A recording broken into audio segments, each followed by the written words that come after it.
2026. This is Luciana Spracher, representing the City of Savannah's Municipal Archives.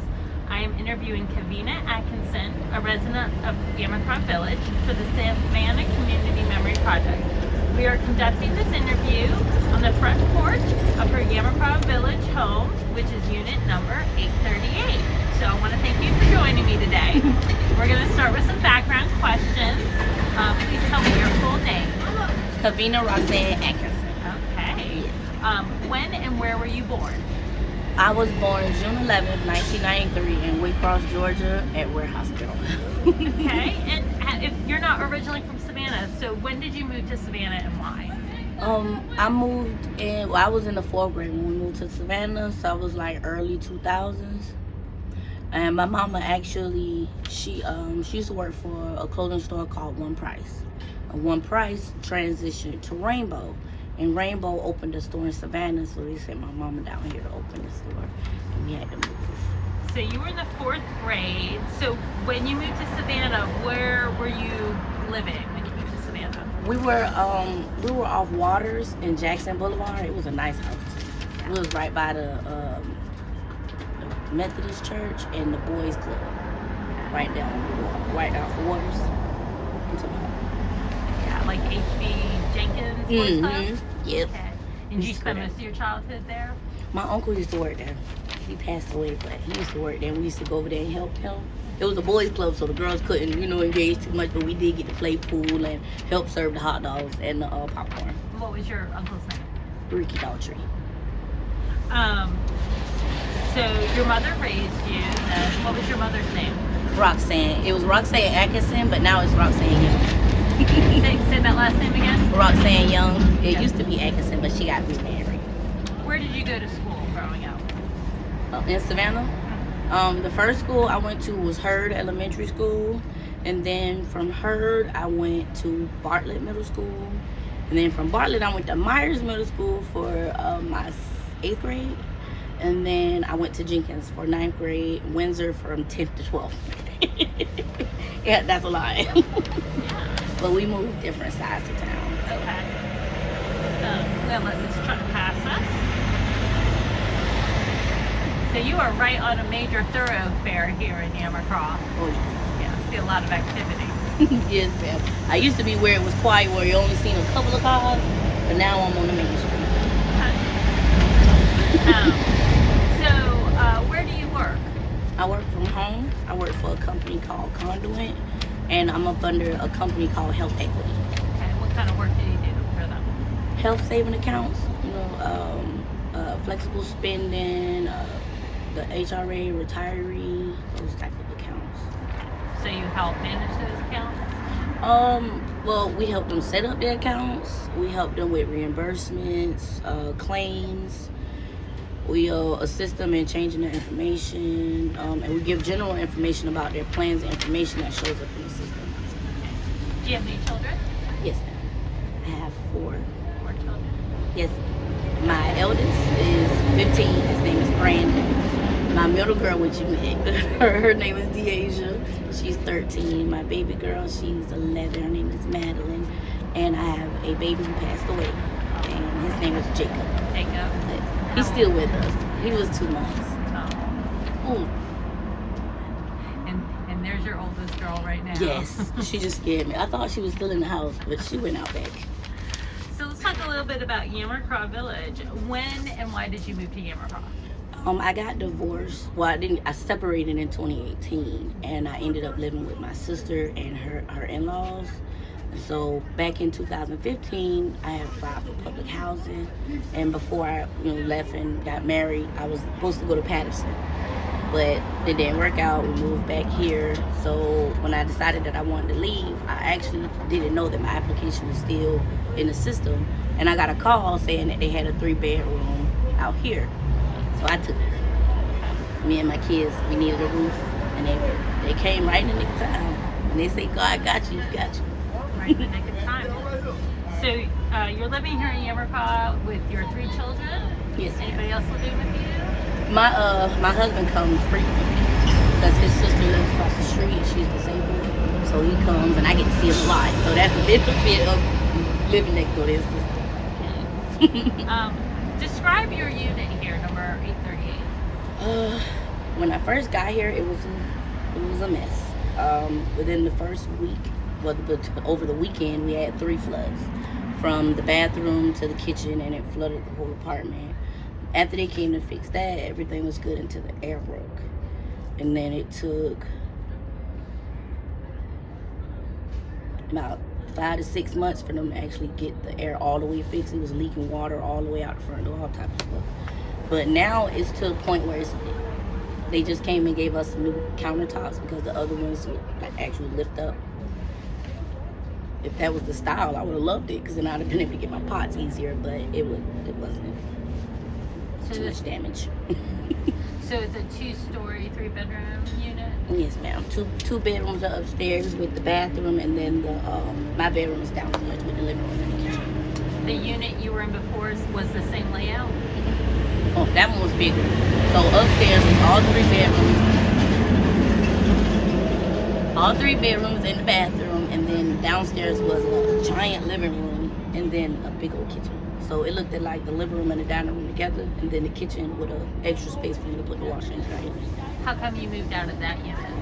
It had, there was a leak in the bathroom from the faucet, the shower faucet that was leaking backwards. So it was leaking down, and then it was the mold and stuff had started tearing up the walls, so the tiles was coming off and you could literally see through the wall.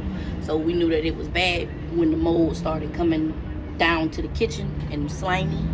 So yeah, we knew that, and it started killing all my plants that I had just started growing, my tomatoes, and my cucumbers, everything just started getting little dots on it. So that's when I told Baby Sunshine. It's nasty, but you know, he put pressure on him to get me out of there because my son was breaking out in hives and his nose was bleeding, and when the air broke and it made it worse, he got worse. So I had to make sure I got my baby out of there.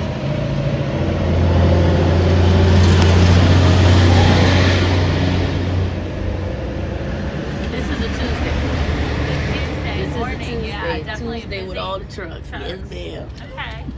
Okay, so describe what the neighborhood looks and feels like now. Now it's too quiet and it's too deserted. Like there's no life here. It's life in one spot and life in another, but all the empty makes it look like nobody lives here. So it's quite sad and depressing. And that's different than when you first got here in 2018? Oh yeah, when I first got here, you know, all type of stuff. You had ladies yelling outside, you had parties going on, people had barbecues. It's dead down there now. Right. It's only one person on the road that I used to live in. And then across the street, there's only 2 people left in that building. And that building was full when I moved here. And my building had a lady on the end. It was Ashley, not Ashley. It was Ashley, me, Quita, Mika, and the apartment next to them was empty, but then Miss Rhonda and Patrick was on the end, so my room only had 1 empty apartment, and now there's only 1 left. It went from having 1 empty to only 1 occupied. Tell me about your neighborhoods and the people you have met here in Yamacraw. I've met some interesting people. I could say my 5 years out here, Shayna, Quilla, and Dorothea, those are the people that I talk to mainly, and then Anquiet, we have our conversations. And then I had a best friend named Nisha, she stayed at the bottom, but we're not friends. Are you sad about the idea of leaving Yamacraw Village? Yes and no. Because I may not have had a horrible experience, but my kids have. They've been bullied, they've been jumped, they've been targeted. So at this point, giving them a chance to go into a different environment might just be mentally healthy. Who, when you say they've been bullied and targeted, by who? Neighborhood kids that stay in Carl Village, Fairwood. Majority of the kids that they had to attend school with brought it back here. So That was another problem. You had kids that we couldn't solve the problem because some of the kids that were involved lived out here, but the ones that actually initiated everything, they didn't live here. So there was nothing that. So that people are putting a stigma on them because they live in Yamacraw. Do you hope to come back to a future Yamacraw village when they rebuild? I do, but I don't.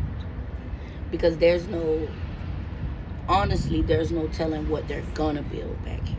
And that's just me personally.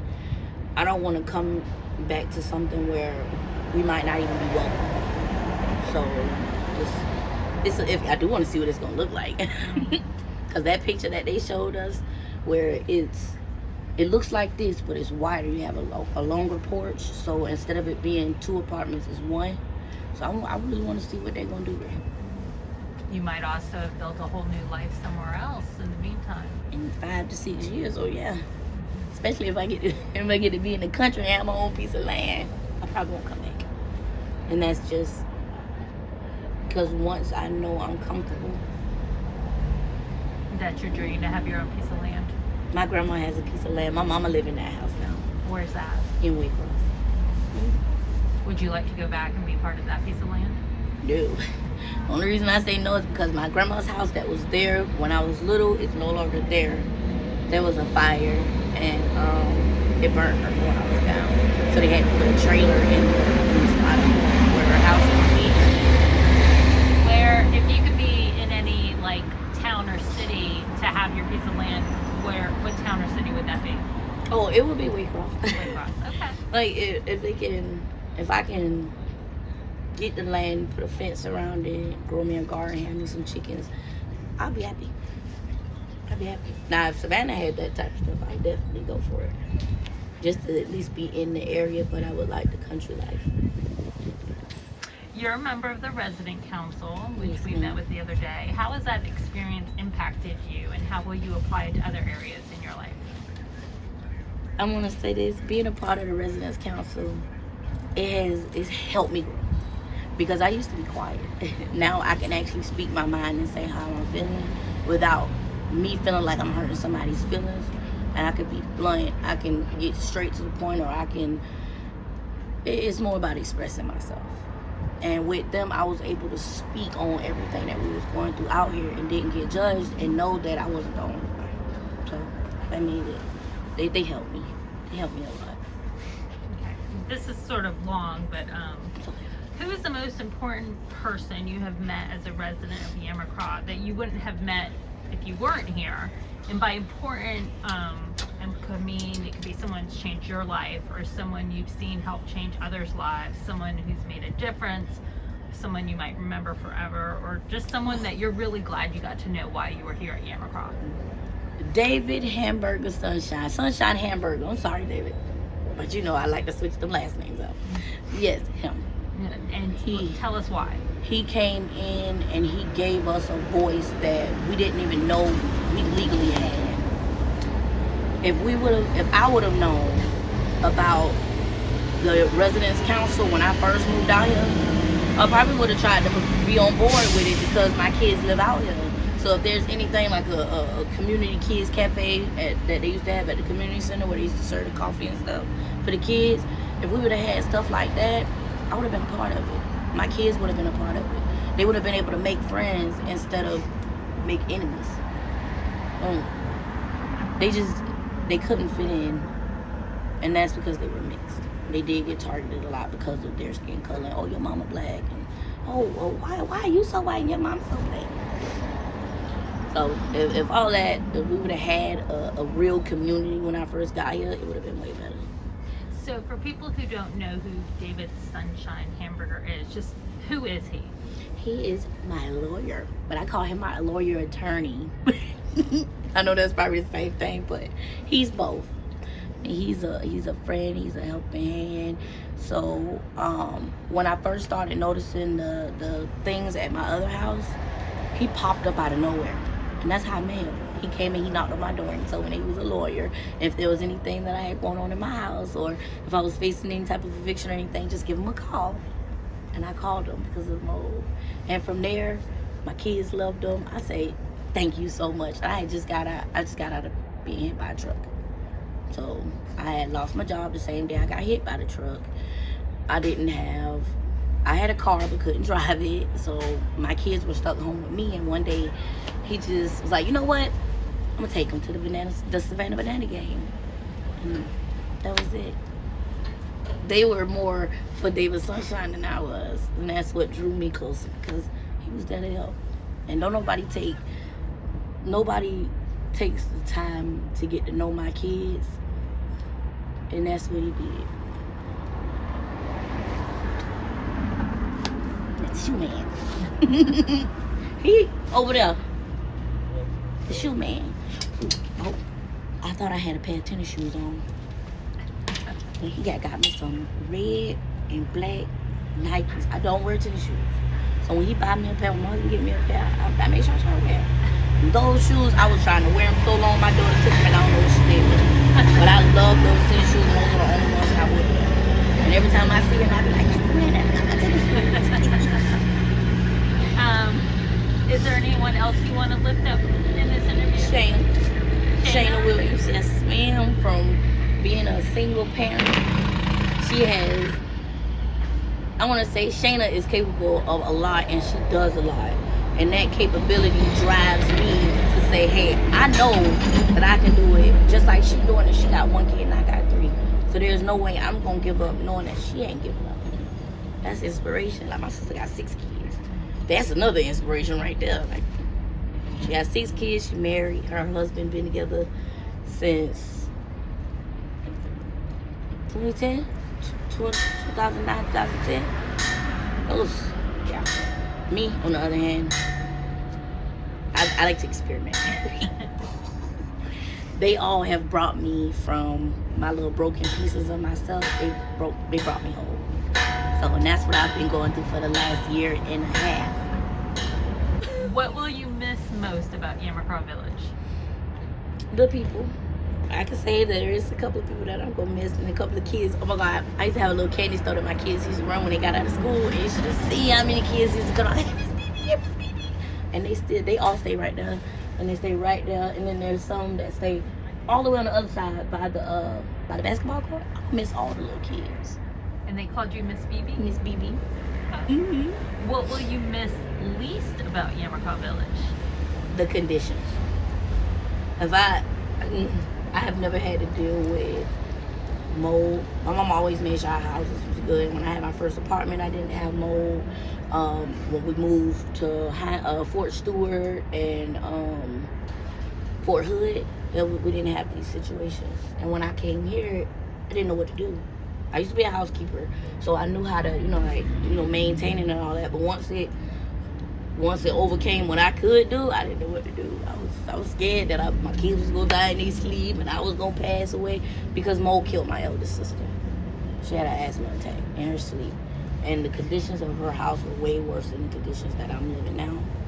And she left 9 kids behind, and my mama has 4. This scares me, but at the same time, I just pray it don't cause long-term health issues. If you could use just one word to describe the people of Yamacraw Village, what would it be? Interesting. If you could use just one word to describe the buildings of Yamacraw Village that you are living in, what would it be? Ancient. Old. Let's see together. Anciently old. Anciently old. That's 2 words, but we'll take it. Is there anything I haven't asked you that you want to share about your life, about Yamacraw, about Savannah, anything? So I've been in Savannah pretty much majority of my life, and I still do not consider Savannah my home. And that's only because the connections that I gained growing up, they weren't as beneficial and happy as they should have been. So Savannah, even though I love living out here in Yamacraw, meeting all these new people, I'll never be completely whole in that home. There's too much pain. Do you feel like now that truck was rude. He did that on purpose. Do you feel like for your children